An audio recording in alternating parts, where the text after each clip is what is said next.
2024 బడ్జెట్లో ఆదాయపు పన్ను స్లాబుల్లో మార్పులు రాబోతున్నాయి.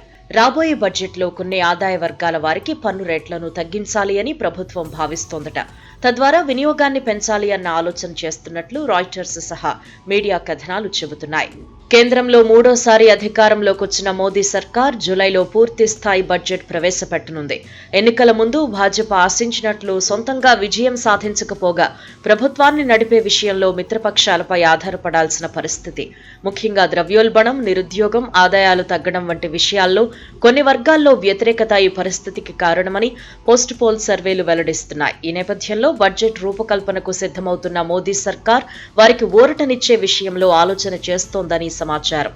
ముఖ్యంగా మధ్యతరగతికి ఊరటనివ్వడంతో పాటు వారి పొదుపును పెంచేందుకు సర్కార్ ఆలోచన చేస్తోందని సంబంధిత వర్గాలు తెలిపాయి. ముఖ్యంగా 15 లక్షల రూపాయలకు పైగా ఆర్జిస్తున్న వారికి ఊరట ఉండొచ్చని చెబుతున్నారు. ప్రస్తుతం 15 లక్షల లోపు ఆదాయం ఉన్న వారికి 5 నుంచి 20% మధ్య పన్ను పడుతూ ఉండగా 15 లక్షలకు పైబడిన వారికి గరిష్టంగా 30% ట్యాక్స్ పడుతోంది.